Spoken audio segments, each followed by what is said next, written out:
Bonjour à tous, bienvenue pour cette première émission du Foot Amateur refait le monde. On est ravis d'être avec vous aujourd'hui pour cette première émission. Alors quelques petits réglages, évidemment on a 2-3 minutes de retard, c'est normal, c'est la première. Et au fur et à mesure que les semaines avanceront, ça devrait aller de mieux en mieux. Je suis pour cette première bien accompagné. L'ami Stéphane Buchen c'est avec moi. Salut Steph. Bonsoir Julien. Comment ça va? Ça va bien, top forme. En forme? Prêt à Ouais, aborder ce foot amateur qui nous est cher? prêt à aborder ce foot amateur et content de le mettre un petit peu en lumière parce qu'il vit des moments très difficiles pour le moment. Exactement.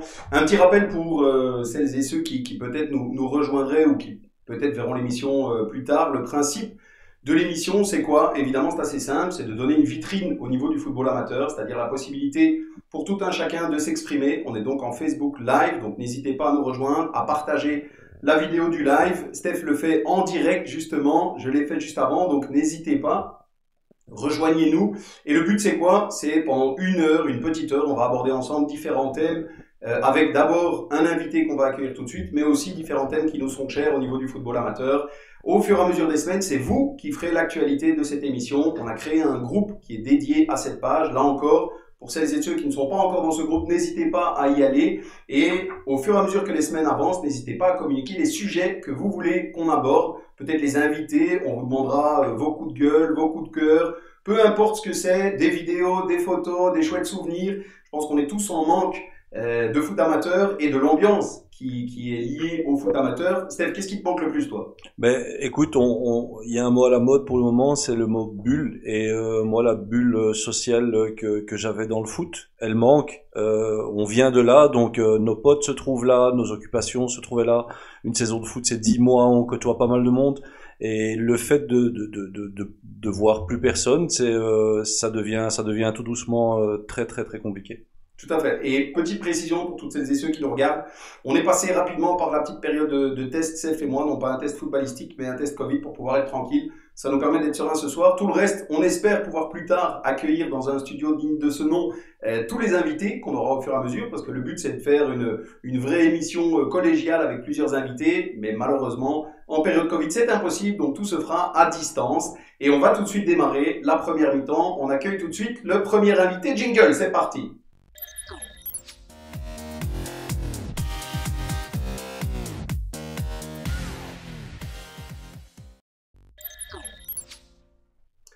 Voilà, premier invité, on va pas faire durer le suspense, on l'a annoncé sur la page et sur le groupe. On accueille ce soir Jacques Verhelst du FC Saint-Michel. Bonsoir Jacques, comment vas-tu? Est-ce que tu nous entends? Salut, Bonsoir Jack. moi ça va bien et vous? Très bien, Très très bien. bien. Est-ce que tu nous entends comme il faut Jacques? Tout est bon pour moi. Eh ben écoute, nickel. Merci d'être avec nous ce soir et de faire partie de cette première d'une, on l'espère, longue série dédiée au foot amateur. Avec plaisir, merci pour l'invitation. Merci. Qu'est-ce que tu as pensé de cette idée d'émission rapidement avant qu'on rentre dans le vif du sujet? Écoute, ça fait maintenant presque 10 ans qu'on est occupé dans ce que je fais moi au club ici chez nous. Et alors malheureusement, il y a eu beaucoup d'émissions, beaucoup de tentatives, beaucoup d'idées et peu ont abouti. Eh ben, on va voir si cette fois-ci ça prend et ça part comme il faut. Alors Beaucoup, merci. beaucoup Alors de succès. merci Jacques. Je vois déjà, on le voit en direct, nous sommes 29, donc pratiquement une petite trentaine. Donc bonsoir à tous. N'hésitez pas à vous manifester sur le live. Notez pas forcément qui vous êtes, mais plutôt à la limite de quel club vous êtes. Peu importe ce que c'est, n'hésitez pas à commenter et à partager l'information. Jacques, on rentre dans le vif du sujet. Un petit mot d'abord te concernant. On te présente rapidement. Tu es coordinateur général au FC Saint-Michel, entraîneur de la P3 notamment, et d'autres fonctions. Dis-nous un petit peu, le panel est assez large. Écoute, ça fait presque 10 ans maintenant que je suis dans le club. C'est mon deuxième passage, hein. J'ai été là-bas comme joueur. Et en fait, maintenant, je m'occupe essentiellement de tout ce qui est mise en place, de tout ce qui est recrutement des entraîneurs, de tout ce qui est avec le nouveau staff, la philosophie du club, tous les objectifs qu'on a envie de mettre en avant.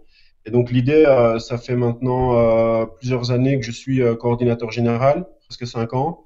On a toute une équipe de coordinateurs qui sont là et qui essayent de eux appliquer les ambitions du club sur le terrain et on progresse petit à petit. On progresse à un rythme qui est peut-être pas celui que certains aimeraient, mais en tout cas, on progresse année en année et on le voit bien au nombre de clubs de la D1, de scouts et ainsi de suite qui viennent traîner aux entraînements ou aux matchs autour des terrains et puis au niveau des résultats du sport. Quand on regarde un petit peu la progression ces dernières années, rien qu'au niveau du Bruxelles Elite et de la Iris League, donc dans laquelle on était avant et dans l'Iris Elite dans laquelle on est maintenant. Donc non, sportivement, on est bien, on avance, on progresse et euh, petit à petit, on avance et nos objectifs se mettent en place au fur et à mesure et on en développe d'autres. Très bien, merci Jacques. Là encore, dernier petit réglage technique, petite précision. Alors Steph, on a déjà quelques personnes qui te saluent. Donc on a d'abord Stéphane Bouillon qui nous dit bonsoir à tous. Bonsoir Stéphane. Salut Steph. Et on a un Julien Ilandé, si je le prononce Oui. bien, qui dit bonsoir coach Bukens. Ouais, c'est un de mes anciens joueurs. Il était souvent blessé, mais il était important au groupe. Très bien. Eh bien, on en a quelques-uns qui sont avec nous. On est pratiquement 40, donc là encore, merci d'être avec nous ce soir. Jacques, on va aborder directement le principe, comme ça tout le monde le comprend aussi. Le principe pour chaque invité, ce sera de nous amener quelque chose qui est d'application dans son club et qui peut servir dans le club de Saint-Michel, que évidemment, l'ami Stéphane ici à côté de moi connaît bien. Hein, on n'est pas allé chercher loin pour cette première, tant mieux. Ici aujourd'hui, on a vu ça un petit peu ensemble, on avait décidé de parler des partenariats qui peuvent exister entre les clubs amateurs et les foot pro. Et les clubs pro, pardon, ça peut parfois faire un petit peu peur. Parfois, on peut avoir le sentiment que peut-être les jeunes vont être pillés. Steph, d'abord, est-ce que tu partages ce sentiment? Qu'est-ce que tu penses par rapport à ces notions de partenariat? Bah écoute, quand elle se passe proprement, je suis pour évidemment, et c'est le cas avec Charleroi pour le moment à Saint-Michel. Alors voilà, il y a un suivi, il y a un échange entre les coachs, il y a un tas de choses qui a été mis en place. Et c'est pas spécialement pour venir puiser directement dans le club. Ils sont là pour aider les jeunes coachs. Ils sont là pour aider les jeunes aussi. Et puis évidemment, si un jour il y a un joueur qui parvient à sortir de chez nous pour aller jouer à Charleroi en équipe première, évidemment qu'on sera tous fiers. Voilà, c'est une forme de fierté. Mais quand les choses se passent proprement et quand c'est pas un dépouillement, moi je suis pour ces partenariats parce que les petits clubs ont toujours besoin des plus grands et des plus riches évidemment. C'est ça. Juste avant qu'on passe à toi, Jacques, merci à Stéphane Bouillon, encore lui, qui nous dit géniale idée cette émission, bravo, top, top, top. On espère que ça plaira au monde du foot amateur. En tout cas, l'idée, c'est de vous mettre en avant et de vous donner une petite vitrine, justement. Jacques, maintenant à toi, dis-nous un petit peu comment ça fonctionne, les partenariats, notamment au niveau de Saint-Michel, puisque c'est d'application avec le Sporting Club de Charleroi. Ouais, avant ça, je pense que les partenariats, il faut voir un petit peu, il y a deux choses. Il y a le côté très positif et très, comment dire, un peu folklorique de on est un club satellite de, et puis il y a rien derrière. Et puis il faut aussi être honnête, il y a beaucoup de clubs qui font des partenariats juste pour pouvoir dire on est partenaire d'une D1. Mais en concret, il n'y a pas grand-chose derrière. Ici, ça fait 2 ans, même si le Covid est là, même si on a déjà pu profiter de certaines choses, on n'a pas encore pu aller au bout de ce qu'on est en train de mettre en place avec Charleroi. Là où c'est intéressant, c'est que au moment où on est entré en discussion avec eux, on est parti dans un vrai win-win. On avait d'autres possibilités parce on sortait d'un partenariat avec Lille qui s'était pas forcément bien passé. Et là aussi, l'idée de Lille, c'était d'avoir un pied-à-terre à Bruxelles plus qu'autre chose. Maintenant, le partenariat qui a été mis en place avec Charleroi, l'idée, c'est vraiment de construire de nouveau. On est sur des bases de construction petit à petit. On essaie de faire ce qu'on fait de mieux, nous, à notre niveau, et on profite petit à petit, en fait, de leur expertise de club de l'élite. Donc, chaque année, ils progressent aussi, eux, au niveau des équipes 1. Ils ont un staff qui se renforce d'année en année. Ils ont de plus en plus d'entraîneurs plein temps qui sont attitrés au club, que ça soit Alain de Kuyper, le directeur des jeunes, ou Alex Teclac, c'est des personnes de qualité. Donc, on a maintenant un encadrement extrêmement intéressant pour nous. Et on a bien vu avec les échanges qu'on a pu avoir sur un travail de réflexion avec les 3 autres partenaires, hein, parce que c'est un partenariat avec d'autres clubs amateurs. On a bien vu que. Mais tu peux les citer, hein, Jack. Ce sont des clubs amateurs. Tu peux les citer. Oui, mais j'allais les citer. Hein, donc c'est le club de l'Arquet, le club de Mons, et avec Charleroi et nous. Donc, on est vraiment à quatre et on essaie vraiment de progresser aussi à notre niveau. Et on voit bien que l'idée, c'est vraiment de faire une transversale pour pouvoir avoir tout type de joueurs, tout type d'expérience, tout type de partage et on travaille là-dessus, quoi. Et est-ce que, Jacques, ce genre de partenariat, c'est envisageable avec plusieurs clubs pro? Parce que vous êtes Saint-Michel, c'est un club bruxellois, vous avez un partenariat avec le Sporting Club de Charleroi. Est-ce que ça peut s'envisager sur, même avec d'autres clubs pour avoir des distances un peu plus longues? Ça dépend ce que le club veut, mais ce que nous, on est en train de mettre en place et de construire avec Charleroi, c'est vraiment un partenariat d'échange. On travaille avec eux dans une idée que ça soit de développement au niveau des jeunes, parce qu'on a aussi des jeunes de chez eux qui s'entraînent chez nous. Quand on a organisé les journées de détection, dans ces journées de détection, il y en a qui ont découvert le club de Saint-Michel et qui se sont affiliés chez nous aussi. Et donc, on est aussi à ce niveau-là dans du win-win. Est-ce qu'on pourrait aller dans du win-win à plusieurs? Je suis pas convaincu que commencer à multiplier les différents clubs, même si c'est des clubs qui sont pas forcément de la D1, hein, mais commencer à multiplier tous les clubs, où est l'intérêt réel pour le club amateur qui est censé venir se greffer là-dessus, quoi. C'est ça. Et donc nous, on profite moins de leur expérience. Très bien. Merci Jacques. Un petit mot là encore sur toutes les personnes qui nous suivent. Et merci à toutes celles et ceux qui sont avec nous. Un bonjour à Fabienne qui est avec nous. On est là, ben, nous aussi très bien, tant mieux. Un bonjour à Thierry Prince. Salut les amis footeux. Effectivement. Salut Thierry. Footeux, le terme n'est pas forcément péjoratif. Je pense qu'on est tous des footeux ce soir et assumés. Voilà, on est des footeux et il y a pas mal d'êtres. C'est le moins qu'on puisse dire.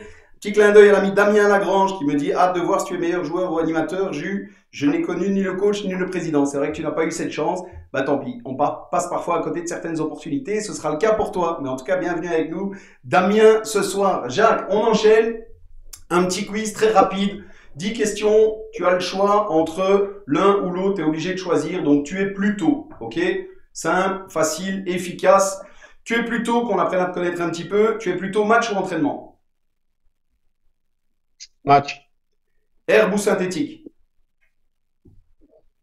Herbe, ça sent le foot. Liga espagnole ou Première Ligue? Première ligue. Messi ou Ronaldo? Ronaldo.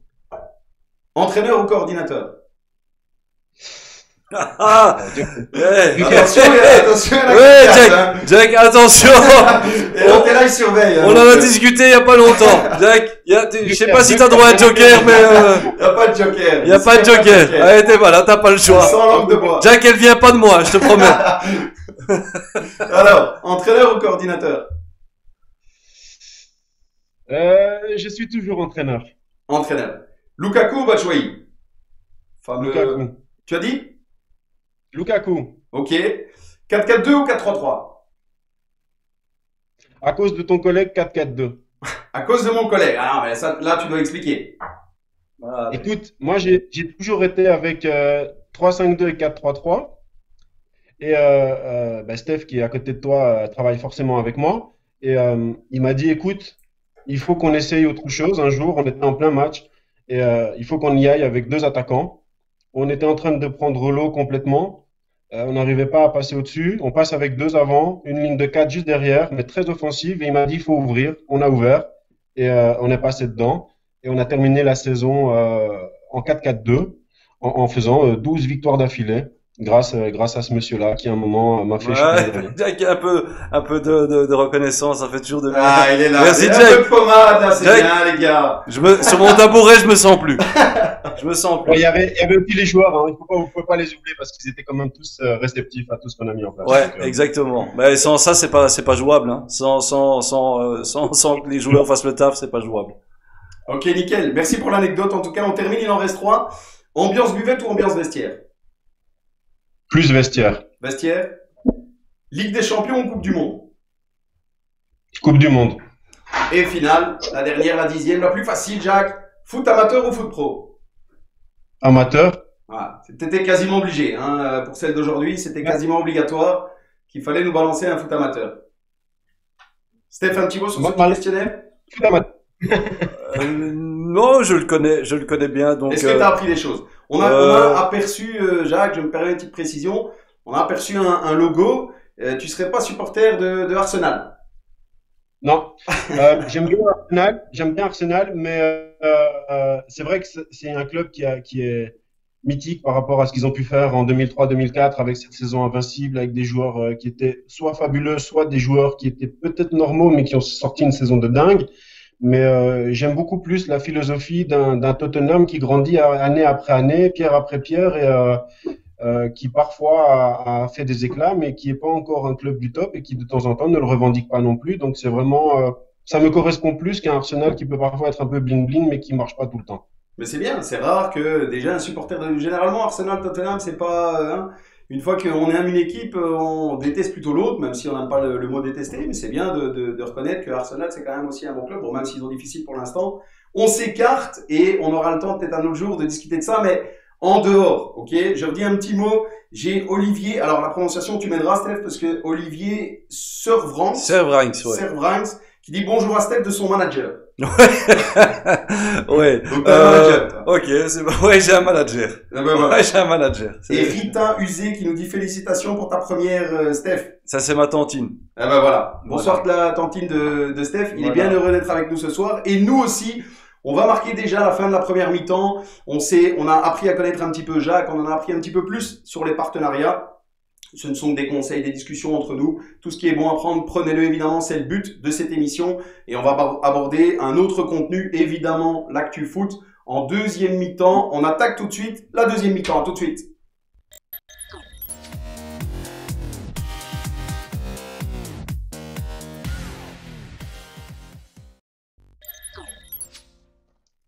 Voilà, une petite boisson en direct. Ben voilà. On a bien raison et on a bien le droit de boire un petit peu.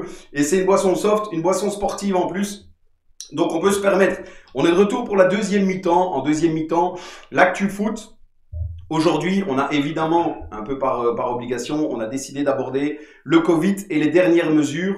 Steph, est-ce qu'on arrive encore à s'y retrouver? Non, on n'arrive plus du tout à s'y retrouver et je plains ceux comme Jack par exemple qui doivent s'amuser à sans cesse changer les plannings et trouver des solutions au niveau terrain. C'est vraiment une organisation. Enfin, ça, pour le moment, je pense que Jack t'es quasi en full time pour le foot. Écoute, le problème avec les protocoles, c'est que depuis qu'on les a reçus, au fur et à mesure, je parle pas de ceux qu'on a reçus maintenant pour l'ouverture du sport des plus de 13 ans, mais depuis le début, il y a un problème de communication envers le sport de manière générale. Heureusement que la ISF et l'équipe de Monsieur Matonnet nous envoient énormément d'infos au niveau de la mise à jour des protocoles et ainsi de suite, mais en tant que club, ça devient très compliqué au niveau de la gestion. Les horaires doivent changer, les communes ne sont pas toujours réceptives. Et donc, à un moment donné, même les parents, ils commencent à se demander qu'est-ce qu'il en est. On essaie de faire le maximum, mais aujourd'hui, je suis occupé à faire la 5e version, je pense, du planning d'entraînement de la saison. C'est une folie. Pour que tout le monde arrive à s'en sortir au niveau des clubs amateurs, même si évidemment, je pense que tout le monde a hâte de pouvoir reprendre, mais c'est une folie en termes de gestion, d'organisation. Comme tu disais, 5e fois déjà que vous changez complètement le planning. Et on a 30 équipes qu'on doit placer dans le planning parce que j'enlève les 4 équipes adultes. Et donc, tu fais le calcul. On avait 2 terrains, on n'en a plus qu'un. Il faut qu'on arrive à contenter tout le monde. Non, c'est compliqué. Hein. C'est compliqué et on le fait parce que on le fait pas pour nous. On le fait vraiment pour les joueurs avant tout. Je pense ceux qui le font, et je suis pas le seul. Hein, il y a plein de clubs qui le font aussi et qui essayent en tout cas, mais on le fait avant tout pour les joueurs. Ensuite, on le fait évidemment pour les entraîneurs parce que certains décrochent, parce que certains sont absents des terrains, parce qu'on n'a pas envie de les perdre. On veut les garder concernés aussi par le terrain, par les joueurs. Et on le fait surtout parce qu'on est des passionnés et parce qu'on a envie. Bien sûr. On regarde. C'est plus une question d'argent, c'est plus une question de cotisation. C'est vraiment, on est devenu une petite bouée d'oxygène pour certains joueurs qui attendent désespérément de pouvoir venir taper la balle avec les copains, quoi. C'est ça. Jacques, justement, est-ce qu'on peut en profiter pour faire un petit statu quo, un petit rappel? Parce que c'est vrai que c'est communiqué quasiment on va dire toutes les semaines. Il y a encore des communiqués qui sont sortis aujourd'hui. Il y en a qui sortiront encore apparemment lundi. Est-ce qu'on peut déjà faire un statu quo? Qu'est-ce qu'on peut au niveau du foot amateur? Qu'est-ce qu'on peut faire? Qu'est-ce qu'on ne peut pas faire? Et comme l'a dit Steph en début d'émission, est-ce que tu sais nous réexpliquer clairement cette notion de bulle? Voilà. Jack, fais-le, te connaissant, fais-le simple. Hein. Ne rentre pas trop dans le technique. Il faut que tout le monde comprenne, s'il te plaît. Ouais, Tu vois un peu le principe du 4-4-2, tout simple. Reste tout simple. C'est ça, exactement. À l'heure actuelle, tu peux avoir 6 bulles de 10, donc 60 joueurs par bulle, enfin, par terrain, maximum. Donc, divisé en 10 groupes. Il peut pas y avoir d'échange entre ces groupes. Il peut pas y avoir d'ateliers ou de joueurs qui passent d'un côté à un autre. Donc, ils arrivent au terrain. Idéalement, ils rentrent par une entrée. Ils sortent par une autre. L'entraîneur, s'il a moins de 18 ans, il fait partie de la bulle de 10. Donc, si ton entraîneur, il a 17 ans, t'as plus que 9 joueurs avec lui. Ça, c'est pour les moins de 19 ans. Évidemment, si tu veux avoir quelque chose d'intéressant pour ces jeunes joueurs, par exemple, nous au club, on a décidé de faire des bulles de 10 également, puisqu'on ne peut pas faire plus, mais 4. Comme ça, on a un quart de terrain pour nos plus âgés. Tandis que les plus petits, eux, ils sont dans une configuration presque normale. Mais ça reste compliqué, hein. Petite anecdote au niveau des protocoles. Le 3 janvier, on reçoit des protocoles. Le 4 janvier, on reçoit un protocole qui nous dit que celui du 4 n'est plus valable. Le 6, on reçoit un protocole qui nous dit qu'il y a des nouveaux qui vont arriver. Donc, même à ce niveau-là, nous, c'est compliqué. Donc, ici, on a pris notre temps. Aujourd'hui, ils sont tous en stand-by. Ils ont presque le couteau entre les dents. Ils espèrent pouvoir monter au terrain le plus vite possible. Mais concrètement, il faut retenir que pour les moins de 19 ans, c'est chez nous, en tout cas, pour les plus petits, 6 fois 10 joueurs plus leur entraîneur. Et pour les plus grands, 4 fois 10, et c'est tout. On évite évidemment, avant de venir à l'entraînement, de se retrouver sur le parking, de se faire des bisous, et on garde les distances et on garde les protocoles qui sont recommandés par le gouvernement. Mais voilà, c'est quand même quelque chose de compliqué. Beaucoup de personnes ne se rendent pas compte peut-être du travail que ça demande en amont, de devoir lire ces notes ministérielles, et puis tous les clubs n'ont pas forcément quelqu'un qui sait le faire ou qui peut le faire. Oui, c'est ça. C'est exactement ça. Est-ce que déjà, Steph, est-ce que c'était clair? Est-ce qu'on t'a pas perdu à un moment donné? J'ai senti que non? Non, enfin, je pense que tout le monde est perdu avec cette situation. Il faut vraiment être dans les réunions, il faut recevoir toutes les informations, comme Jack. Mais sinon, comme ça, vu de l'extérieur, même moi dans mon rôle de coordinateur, je m'appuie énormément sur Jack parce que je comprends pas tout. Et dernièrement, j'ai eu au téléphone, j'ai travaillé pendant 2 saisons du côté du Hainaut, j'ai papoté avec le président d'un club là que j'avais fait connaissance. Il a 78 ans.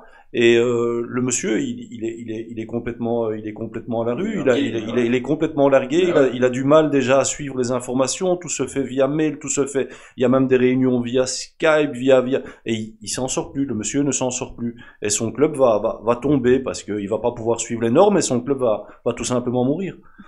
Tout à fait. Une petite parenthèse, messieurs, là, je vous coupe 30 secondes, c'est le but, hein, évidemment. Dès qu'il y a quelques réactions, j'essaye. Alors, toutes celles et ceux qui nous suivent, merci. On est 43 pour l'instant. N'hésitez pas, encore une fois, à partager le live. Au plus on est, au mieux c'est. Il y avait quand même une petite parenthèse. Thierry Prince, qui revenait sur la notion de 4-4-2, la plus belle tactique, exactement, toujours 2 attaquants, avec des reconversions avec la possession de balle ou en perte de balle. Alors, l'aspect tactique, messieurs, ce sera peut-être pour une autre émission, on aura peut-être l'occasion, d'expliquer un petit peu ces fameux schémas de jeu qu'on aime tous et pour lequel je pense qu'on pourrait parler pendant des heures. Donc, c'était le petit message de Thierry. Kevin Janson, qui nous dit tournée minérale, bien joué les gars. Alors, c'est une boisson, je la montre. Sportive, il n'y a pas la marque, il n'y a pas de publicité, mais voilà, c'est presque bleu. Et c'est février sans alcool, hein. Et c'est février sans alcool. Donc faites-le, de toute façon les buvettes sont pas ouvertes. Donc faites-le, profitez-en un maximum. André Ngenke qui nous dit les protocoles sont déjà catastrophiques au niveau fédéral, c'est bien dommage que le sport soit traité de la sorte. Aucune cohérence, pourrait-on avoir la ministre dans votre émission? Alors je pense que André c'est un peu prématuré. On est déjà très content de lancer cette première émission, d'avoir Jacques. On verra comment les choses évoluent, mais pourquoi pas, évidemment.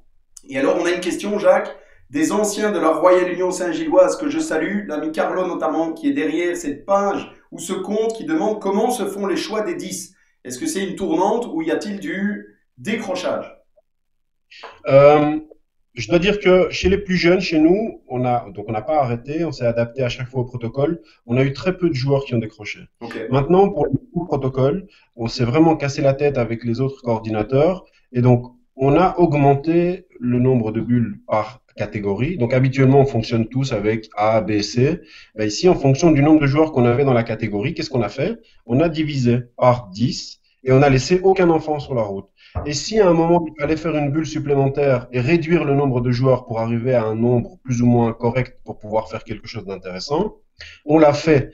Mais donc ça veut dire que on est dans une adaptation totale. On est tout le temps occupé à adapter tout ce qu'on fait sur le terrain. Et donc, quand je vous disais qu'on était à la quatrième ou cinquième planning de la saison, ben on fait la même chose. Donc notre idée, c'est vraiment pas de pénaliser un enfant en disant ah ben désolé, t'es le 11e, tu peux aller faire de la plasticine. C'est ça. Mais est-ce que vous avez des aides, Jacques, par exemple, au niveau des clubs? Parce que c'est pas pour taper sur nos chers amis politiciens, mais parfois c'est un peu facile, évidemment, de dire, tiens, lundi ce sera telle mesure, dans 3 semaines c'est telle mesure, dans le mercredi c'est telle mesure. Les clubs, est-ce que vous avez des aides pour mettre ça en application? Euh, j'ai pas envie de m'avancer. Alors, je vais taper sur personne parce que voilà, c'est pas dans mon caractère. Mais je pense que même les fédérations sont à la rue. Je pense que eux-mêmes, à force d'avoir des protocoles qui changent tout le temps, comment tu veux? La plupart, si on regarde la plupart des CP, les gars sont tous des bénévoles. Si tu regardes à la CFF, même s'ils sont des professionnels, ils sont dépendants du gouvernement. Si tu regardes à la fédération, bah, ils sont dépendants du gouvernement. Donc au final, on est toujours tous dans l'attente. Et à la fin, on doit s'adapter le dimanche pour le lundi. Donc, quoi qu'il arrive, je pense, heureusement qu'on arrive encore à communiquer les uns avec les autres et de temps en temps, on discute avec les autres coordinateurs, avec les autres directeurs sportifs et on essaie de voir si l'un ou l'autre n'a pas compris ou a bien compris quelque chose.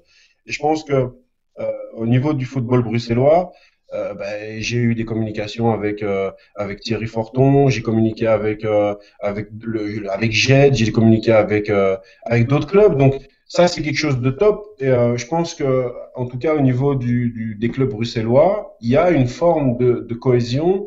On veut abandonner aucun de nos joueurs. Et on essaye, quoi. On essaye tous. On est tous dans la même galère. Et justement, Jacques, par rapport à cette situation, Steph aussi la même chose, puisque tu es au quotidien évidemment à Saint-Michel. Est-ce que la situation Covid qu'on subit tous, est-ce que justement c'est pas le moment d'essayer de renforcer cette notion de solidarité au niveau des clubs? On a connu une période où c'était une concurrence entre les clubs. Est-ce que c'est pas le moment justement de passer outre et de se dire finalement on est tous solidaires, on le voit quand ce genre de choses arrive? Mais le foot est ce qu'il est, hein. Dès que les championnats vont commencer, la solidarité. Non, mais ça n'empêche, tu connais le système, Jacques. Hein, c'est comme si Non, mais tu là, faisais un on match est, contre Steph. là, on est tous dans la douleur. Pendant Et le match, vous êtes adversaires, mais après le match. tous les clubs sont Non, dans. non. Vas-y, Jack.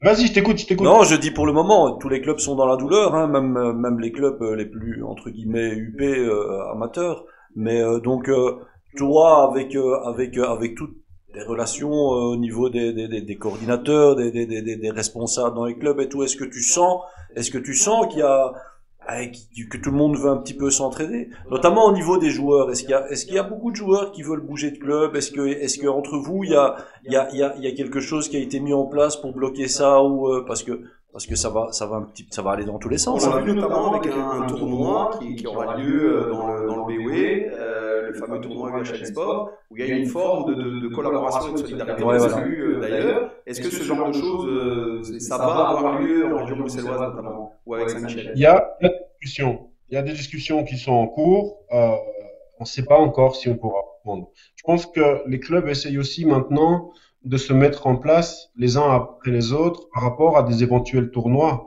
Je sais qu'il y a des clubs qui sont au bord du gouffre financièrement, qui ont réellement besoin de trouver une alternative et qui sont là en attente de peut-être pouvoir faire les tournois, organiser les tournois. Et donc, je pense qu'une manière d'aider aussi les autres, c'est parfois d'envoyer nos équipes dans ces tournois-là et ainsi de suite. Et donc, je pense que ce jeu-là, tu vois, d'habitude, tu vas toujours chercher des clubs, des tournois internationaux et autres. Je pense que cette saison-ci, si les lives sont possibles, peut-être à un moment, les tournois, pardon, ce serait peut-être intéressant de venir justement avec nos équipes et aider les autres clubs à différents niveaux. Mais il n'y a pas beaucoup, en tout cas, j'ai pas eu beaucoup de demandes de clubs pour des transferts de jeunes et des choses comme ça. Évidemment, on sait que l'élite essaye pour l'instant. Il y a quelques clubs de l'élite et je les citerai pas parce que ils méritent pas, mais qui essaient de démarcher un maximum de jeunes Ok. agressivement. Voilà. Ok. Et ça, c'est dramatique. Très bien, merci Jacques. Désolé, je te coupe encore un petit peu. L'idée, c'est de nouveau d'utiliser les réactions de toutes celles et ceux qui nous regardent. Donc déjà, une petite parenthèse humoristique. On a Kevin Janson qui nous demande si on choisit les joueurs qui peuvent s'entraîner en fonction de la beauté de la maman. Alors évidemment, on n'invite pas les clubs à pratiquer ce genre de sélection. Il y en a aussi une pour toi, Steph. Nathalie Van Denet, félicitations pour cette première. Vous passez bien à l'écran tous les deux. J'embrasse le coach. Sachant que Jacques a dit qu'il était coach aussi. Mais je pense que le message est destiné. Ouais, c'est madame, hein, Jack. Donc je suis pas sûr c'est que le madame. message est pour toi, Jacques. Mais le message est passé. Et alors on a Philippe Drouven qu'on salue aussi qui nous demande des bulles de 10, mais des stages à 25 qui viennent d'une autre bulle. Je comprends pas bien. Est-ce que tu sais là aussi, Jacques, nous remettre un petit statu quo sur la notion des stages? Est-ce que la donne est différente? Alors oui, les stages, c'est un peu. Alors là où ils ont été un peu plus, on va dire, malins que d'habitude, c'est qu'ils ont bien cadenassé les dates, ce qu'habituellement ils ne faisaient pas. Ils parlaient de stages sans donner de date. Ici, ils ont indiqué les dates précises de quand à quand pouvaient avoir lieu ces stages et combien de joueurs maximum. Alors c'est vrai, c'est particulier. Il peut effectivement y avoir 25 joueurs durant les stages et ces joueurs peuvent venir d'à peu près partout. Je ne sais pas qui a fait la note. Je ne sais pas si cette personne a un jour pratiqué du sport C'est ou clair. parce que ça ne concerne pas que le foot. Donc, interdire les Où est entraînements la à plus de logique 10, là-dedans? voilà, c'est très particulier. Mais pourtant, ils l'ont fait. Euh, et maintenant, ce qui est intéressant par rapport à ça, c'est que ça canalise aussi le discours par rapport à tout ce qui est académie sportive, qui jusque-là était un peu délaissé en disant oui, mais on peut faire à peu près tout et n'importe quoi. Non, maintenant, c'est la pratique sportive. Et donc ça, ils ont bien été clairs, pratique sportive dans les infrastructures sportives. Donc c'est la même chose pour tout le monde. Par contre, les stages, là, ils ont limité, c'est pas pour les plus de 13 ans. C'est ça, c'est pas pour les plus de 13 ans. Ah ouais. Non. Ouais, voilà. On vient de l'apprendre. Mais Ouais, voilà. en tout cas, c'est ce qui est indiqué dans la note, hein, donc c'est assez particulier. Voilà, on a Stéphane Bouillon qui rajoute qu'il n'y a aucun effet, aucune logique, et c'est bien triste. C'est clair que dans une situation comme celle-là, voir un petit peu toutes les mesures qui sont communiquées au fur et à mesure, on a du mal à comprendre qu'il y ait des différences qui se fassent entre le quotidien d'un club et des stages, que ce soit du football ou un autre sport. Comment on arrive encore à suivre ça et à expliquer le cas aux parents? Mais de nouveau, là aussi, les clubs, on peut pas les blâmer évidemment parce que les clubs ont besoin de retour financier. Les stages, c'est un retour financier. Et donc, si tu as la possibilité en tant que club de le faire parce que tu en as besoin, ben évidemment qu'ils doivent essayer de le faire. Mais au niveau des parents, c'est vrai que parfois c'est compliqué.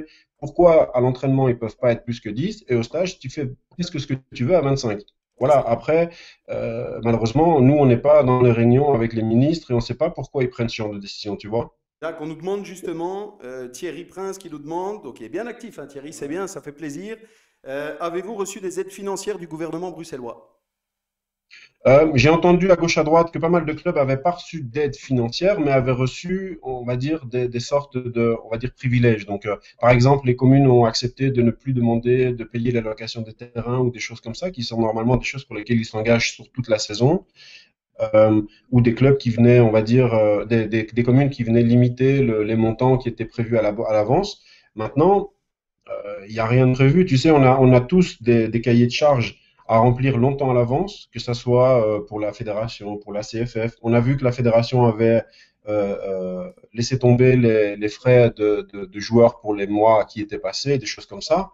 Mais malgré tout, de nouveau, je reviens là-dessus, je pense qu'au niveau des finances, au niveau des clubs, il y a quand même peut-être quelque chose à aller chercher derrière. Si des clubs sont effectivement en difficulté financière, peut-être que, et je blâme personne, hein, mais peut-être qu'il faudrait réfléchir au niveau du fonctionnement, parce qu'on sait que parfois des clubs font de la masse pour faire de la masse. Nous, en 10 ans, on a réduit le nombre de joueurs qu'on avait chez nous pour pouvoir Tu parles du conserver une fonctionnement forme. des clubs qui peut-être ont un impact négatif sur l'aspect financier de leur gestion. Peut-être qu'il y a des questions à poser qui vont fâcher certains. Ça, c'est une évidence. Jack, pour rester dans les finances, là, au niveau des, toi qui est en contact avec pas mal de monde et pas mal de clubs, au niveau des cotisations, parce que ça aussi, Ouais. c'est quelque chose qu'on voit régulièrement sur les réseaux, où il y a pas mal de parents qui se C'est vrai. plaignent, qui se posent des questions pour savoir si la cotisation va être remboursée. Il y a des clubs qui remboursent une partie. Enfin, comment ça se passe en fait? De nouveau, c'est une question qui est compliquée et de nouveau, je donne de leçons à personne. Chaque club fonctionne comme il a envie. Il y a des impératifs que les clubs ont. Tu commandes ton équipement en début de saison, tu as l'impression que ta saison va pouvoir se faire, on te dit que la vague elle est passée, le Covid c'est derrière toi, ton matériel il est là. il faut le payer ce matériel. Et donc forcément, il y a des choses que les clubs doivent payer à l'avance. Ça, parfois, les parents ont du mal à l'accepter. Alors qu'on s'entende bien, les moins de 13 ans, en théorie, ils ont pu s'entraîner. En fonction des communes, en fonction des clubs et ainsi de suite, normalement, les enfants ont pu avoir entraînement. C'est vrai qu'ils n'ont pas pu avoir de match. Beaucoup de clubs ont joué le jeu et ont donné des entraînements le week-end, samedi, dimanche. J'en ai vu à peu près partout. Mais donc, à ce niveau-là, ça va. Pour les plus grands, c'est vrai que c'est très, très, très, très, très compliqué. C'est vrai qu'ils ont eu un équipement, ils l'ont pas beaucoup utilisé. Il y a des clubs où les équipements n'ont pas encore été donnés. Euh, voilà, il y a peut-être des pistes par rapport à ce qu'on pourrait faire au niveau des cotisations, mais les clubs vont avoir besoin d'argent. C'est difficile pour un club qui a déjà dépensé une partie pour pouvoir payer son loyer, son matériel, ses équipements, peut-être des nouveaux investissements qui ont été faits, de dire on va vous rembourser. Et quoi? On va rembourser des jeunes qui n'ont pas joué, c'est vrai. Mais derrière, comment tu veux faire pour que ces garçons continuent à pratiquer l'activité? Il y a peut-être moyen d'aller chercher une autre façon de demander les cotisations aussi aux parents. Peut-être envisager un système de cotisation au mois qui t'engage sur la saison. Et c'est pas une idée de moi, c'est une idée qu'on m'a soufflé dans l'oreille, mais un peu style un style d'abonnement ou un style de contrat que tu fais avec les parents, comme ça, ce serait moins lourd. T'imagines, t'as trois gamins, ça te fait entre 1000 et 1200 euros à débourser en une fois. C'est clair. Donc, c'est peut-être une opportunité pour le monde du foot amateur, le Covid, et je le dis souvent à notre nouveau conseil d'administration, euh, qu'il faut profiter, nous, en tant que club, de cette période pour essayer de réfléchir et imaginer plein de nouvelles choses qu'on peut éventuellement mettre en place à notre niveau. C'est Et ça. de nouveau, je donne aucune leçon à personne, hein. Non, non, mais c'est pas le but. Le but, au contraire, c'est de discuter de tout ça ensemble, de dire ce qui nous paraît pas forcément logique et de voir un peu comment les clubs s'en sortent. On le fait avec toi aujourd'hui et on le fera avec d'autres au fur et à mesure des semaines. Un petit mot encore, on a Joe Chupula qui nous dit salut Julien, salut Steph, très bonne initiative l'émission, bravo à vous, merci et merci de nous rejoindre ce soir. Merci Joe. On a Abdel Elfantroussi qui nous dit, je lui fais un petit clin d'œil, qui nous fait tout le monde doit être solidaire, les clubs, les parents, les entraîneurs. C'est vrai, on parlait de la notion de solidarité tout à l'heure. Évidemment que c'est le meilleur moment pour renforcer ça. Tout le monde finalement subit un petit peu tout ce qui se passe pour l'instant.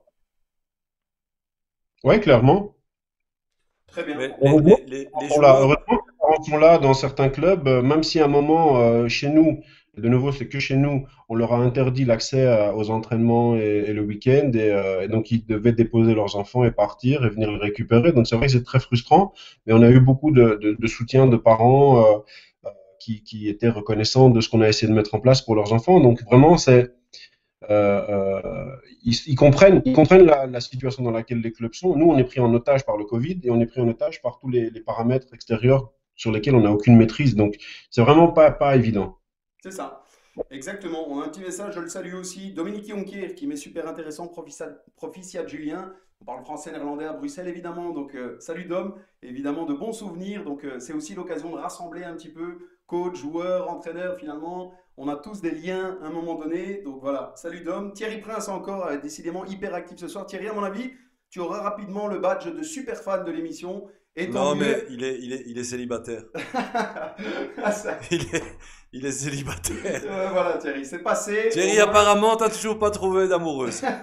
au moins, tu passes en direct, Thierry, et on n'hésite pas à citer ce que tu mentionnes. Donc ici, il nous dit la plupart des clubs ne rembourseront pas puisqu'ils n'ont plus d'argent. Évidemment, Jacques, c'est ce qu'on mentionnait aussi, un petit peu la difficulté financière des clubs.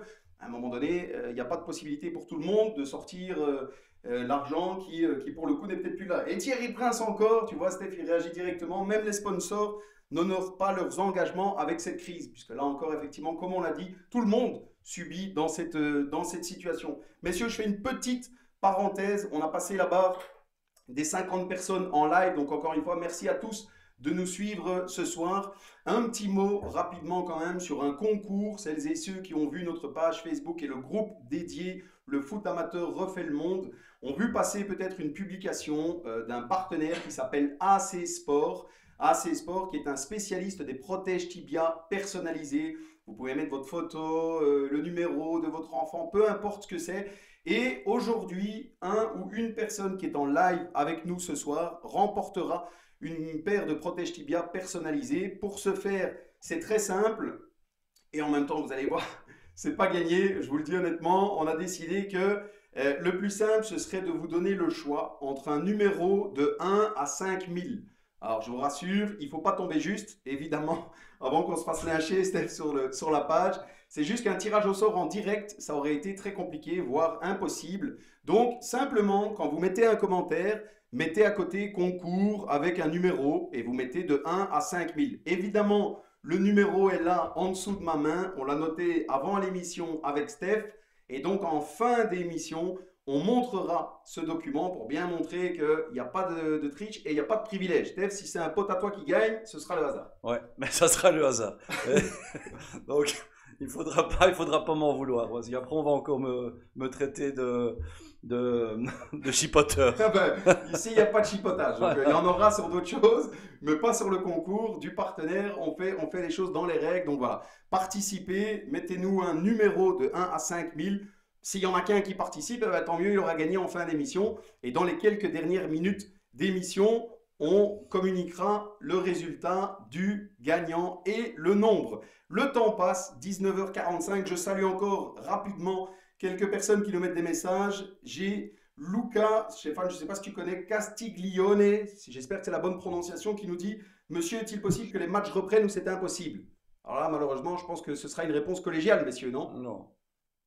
Les matchs, ça va être compliqué, hein. Voilà. Les matchs, ça va être compliqué. A priori, malheureusement, ça semble impossible. Jérôme Patrice qui nous dit bonjour à l'équipe, top initiative. Salut Jérôme ou salut Jay. En fonction, juste, voilà, donc on a encore. Philippe Drouven, premier participant. Philippe a donné le numéro 1. Donc voilà, Philippe Drouven, ta participation au concours est enregistrée. Les autres, n'hésitez pas à mettre des numéros de 1 à 5000, je rappelle.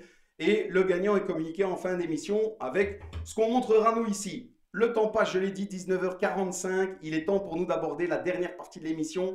La troisième mi-temps, vous verrez, un peu plus détente, 19h45. Troisième mi-temps, c'est parti, à tout de suite.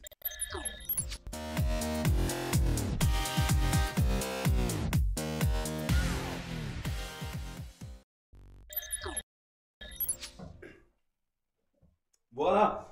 On est déjà de retour, on va encore de boire une petite gorgée, pardon, et je pense que on l'a bien mérité. Vous le voyez, on est dans un décor un petit peu différent. L'idée, c'est de s'amuser un petit peu aussi.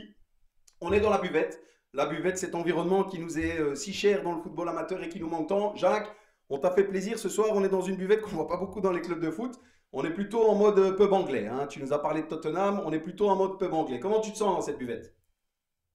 Il aime pas les buvettes. Non, il aime pas. Il aime pas les buvettes, lui. Moi, c'est lui qui me couillonne quand on est dans les buvettes. Oh. Ah, c'est Steph, c'est ça. C'est Steph qu'il faut. Tu disais, Jacques? C'est lui. Non. Ah, bah c'est bien, on en apprend. Donc c'est lui le pilier de comptoir, là. Ouais, non. Non. Non, non. On plaisante, évidemment. Je fais une petite parenthèse. J'ai Fabien Collet qui nous dit, Steph, dommage qu'on voit pas tes chaussures, Steph. Je les montrerai, Fab. On les montrera en fin d'émission. On fera une photo et Steph le publiera. Surtout celle de Julien. L'avantage d'être en détente, je vous le dis, j'assume, je suis en claquette. Voilà, je pense qu'on a le droit. Voilà. On est en détente. En plus, maintenant, on est dans la buvette, donc on peut même enlever les chaussures. Allons-y. Merci à toutes celles et ceux qui participent. Je vois qu'il y a pas mal de numéros qui sortent au fur et à mesure. Tant mieux. On a Bernard Ferreira qui nous dit c'est pas la buvette d'XL, ça. Et beaucoup d'autres. Stéphane Bouillot qui nous dit purée, ça manque la buvette. Bah ouais, effectivement, ça manque. Et du coup, on va aborder pour cette partie buvette un thème un petit peu différent. L'idée, c'est d'être un peu plus détente. Les coups de gueule, les coups de cœur, peu importe ce que c'est. Bon, il y aura peut-être un peu plus souvent des coups de gueule, mais c'est le but aussi. On attaque une nouvelle petite chronique qui s'appellera les snipes de Steph. Évidemment, l'ami est ici à côté. Donc, on est parti. Première émission, premier snipe. Vas-y, Steph. Mais Jules, d'abord, on a un avocat à l'émission. On a un bon avocat. À mon avis, on est mal barré. On est mal barré. Bon, à mon avis. non, là, mon snipe, il va vers les décideurs, les grands décideurs. Hein. Je parle même pas des organismes foot qui, cette fois-ci, n'ont absolument rien à voir. Mais les grands décideurs, là, je pense qu'ils ont oublié cette jeunesse, ils ont oublié les ados. Ils ont complètement zappé le fait que faire du sport était quelque chose de primordial. On a une jeunesse qui est déjà assez difficile, qui passe depuis des semaines et des semaines et des semaines, des heures devant leur PC. Ils n'ont quasi plus rien. Et on n'est jamais parvenu à trouver une solution pour que pour que ces jeunes puissent quand même pratiquer leur sport. Et là, je parle foot, mais j'associe aussi d'autres sports. Je pense il y avait moyen de gérer cette mascarade un peu plus proprement. Et moi, en fait, la question que je me pose et la question que je pose aux gens qui nous suivent, et à toi, Jack, tout à l'heure, on a cité le mot décrochage, mais est-ce que tu penses pas que le fait de s'arrêter, tu le sais comme moi, les jeunes aujourd'hui, voilà, ils sont assez compliqués. Là, ils sont installés depuis des semaines et des semaines dans leur divan, dans leur chambre. Et à un moment donné, il va falloir se remettre en route et il va falloir réapprendre à vivre avec une certaine discipline parce que même si on fait du foot au niveau amateur, il y a une discipline, il y a des entraînements, il y a des dimanches à passer. Est-ce que tu penses pas que réellement le foot et même d'autres sports vont perdre des jeunes? Et je vais te faire le lien avec l'enseignement. Vas-y, Jacques. Malheureusement, malheureusement, oui. Et on voit bien qu'il y a un décrochage au niveau scolaire. Alors, on peut imaginer que dans le football, ce sera Voilà, peut-être une exactement, catastrophe. exactement. Donc le risque est là. Donc raison de plus, le snipe est justifié et pour une Et il fois, est soft, moi je trouve. ouais, Hein. il est soft, mais on est dans une période où On peut être d'accord, il est soft. Hein. Pour l'instant, tu vas monter en puissance. je vais monter en puissance. Ouais, là pour le moment il est soft, mais j'attaque quand même des ministres, etc. Donc Il nous regarde pas ce soir. Il nous regarde pas. il est pas si soft. Ouais, mais avec Facebook ça peut aller très vite. On les Et, salue. ouais, on les Nous, salue. on défend le foot amateur, Ouais, Steph. on est là pour défend le ça. foot amateur. Voilà. Mais honnêtement, moi j'ai un fils de 21 ans et il a souffert de cette situation et je suis persuadé que de faire du sport lui aurait fait beaucoup de bien. Et à mon avis, Jack, et on en a déjà discuté, il y avait quand même moyen de faire mieux les choses. Écoute, il y a des clubs qui ont eu des idées dont on fait partie, et ces idées ont été très vite mises de côté, et malheureusement. Donc, voilà, je pense que les ministres, c'est pas le sport, c'est pas leur priorité. Et probablement que pour certaines choses, c'était vrai, c'était nécessaire de faire autrement. Mais on sait aussi que quelqu'un qui est en bonne santé physiquement est plus costaud et plus à même peut-être de résister à certaines choses. Donc, C'est clair. Je pense que le snipe de Steph, évidemment, s'adresse à personne en particulier, et c'est de manière générale, mais je pense qu'on peut dire qu'on n'arrive pas, nous, là on parle du foot amateur, mais on n'arrive pas à comprendre comment le sport finalement a si peu de place dans les décisions politiques et gouvernementales, parce que certains ont l'habitude de taper sur la CFF, Brussels Football et autres, qui sont finalement tributaires aussi des décisions qui sont prises au-dessus. Le sport et les Eh bien, jeunes, bien sûr, ah ouais. on l'a vu en Hollande il y a quelques jours, hein, les jeunes sont chauds boulettes, ils en ont marre d'être enfermés, ils en ont marre de toutes ces restrictions. Il y en a qui ont passé des blocus entiers enfermés dans leur chambre sans pouvoir prendre l'air. Donc là, ça devient quand même chaud boulette. Et heureusement, même s'il y a pas mal de contraintes, heureusement qu'on va pouvoir un petit peu réouvrir et ils vont un petit peu pouvoir se défouler. Mais pour moi, ok, on prend, parce qu'on n'avait rien et là on a un petit peu, mais c'est pas assez pour moi. il aura fallu 8 mois presque au gouvernement, en dehors de la période septembre-octobre, 8 mois en tout, je pense, pour se rendre compte que au-delà de la personne âgée et des personnes à risque, il y avait aussi les jeunes. Et c'est dommage qu'il ait fallu attendre si longtemps pour qu'ils se rendent compte que la santé mentale des jeunes était primordiale aussi. C'est ça. Et encore, tu dis 8 mois, mais est-ce qu'ils se sont réellement rendus compte maintenant? Ah, quand tu vois les C'est mesures dur. qui sont communiquées, et toutes les semaines où il y a des différences, on en a évoqué pas mal pendant cette petite heure tous ensemble. Il y a quand même encore de quoi se poser quelques questions. Ouais, ouais, Malheureusement. évidemment. Mais écoute, voilà, on prend ce qu'on peut prendre et on le fait et on avance comme ça, hein. On n'a pas le choix. Exactement. Jacques, une petite parenthèse encore, un message sympa, je pense, à toute la communauté de Christophe Debatty. Félicitations aux joueurs, entraîneurs, dirigeants, parents pour leur implication, motivation, compréhension en ces temps compliqués. Je pense que là-dessus, on est tous d'accord.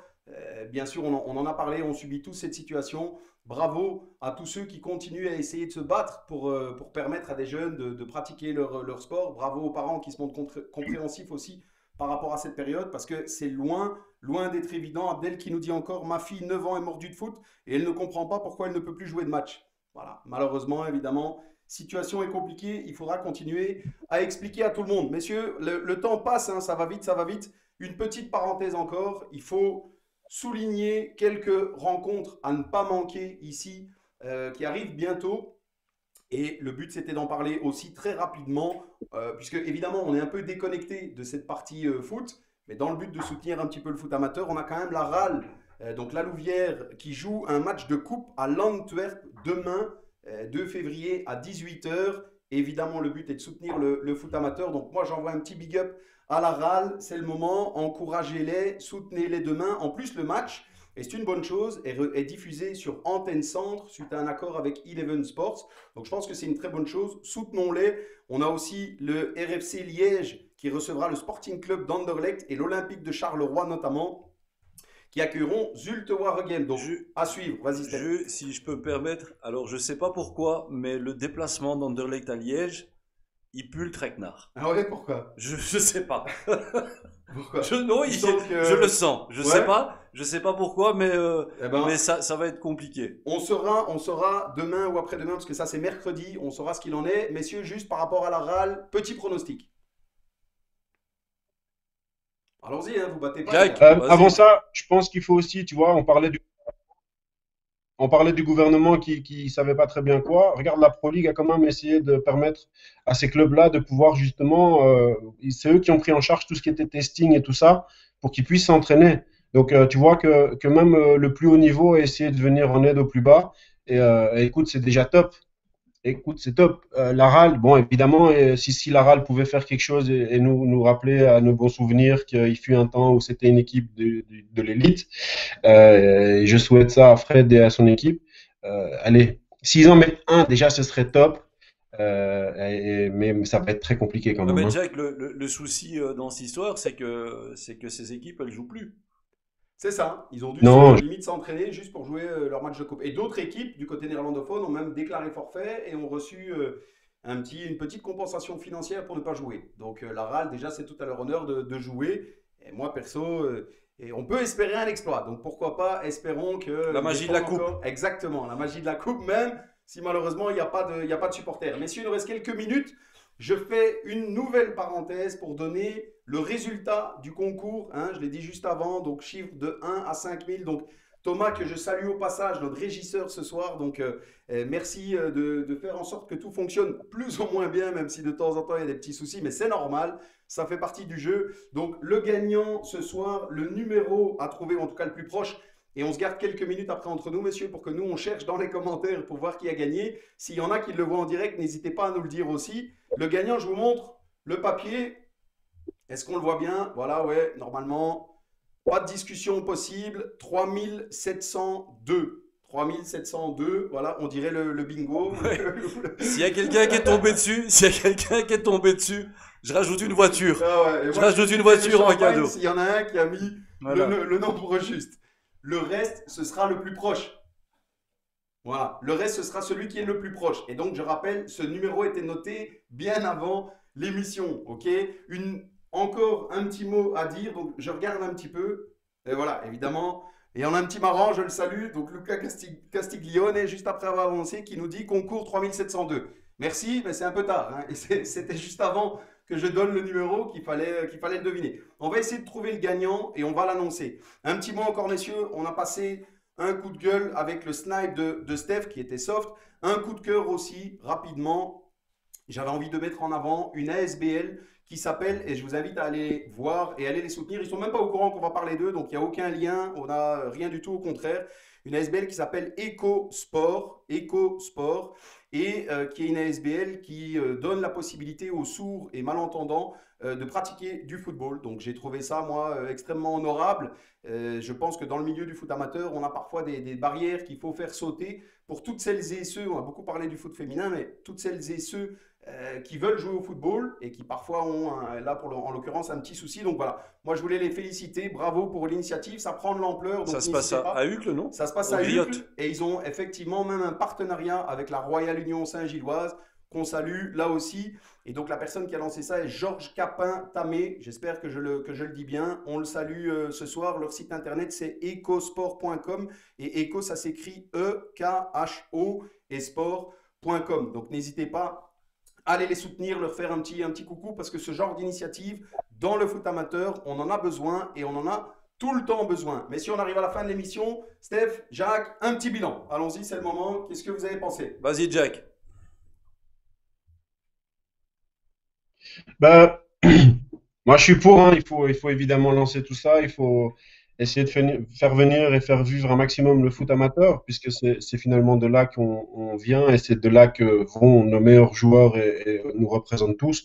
Je pense que tous les clubs amateurs ont un fer de lance partout chez eux qui a été à un moment à haut niveau. Ben, il tient qu'à nous à essayer de faire la même chose.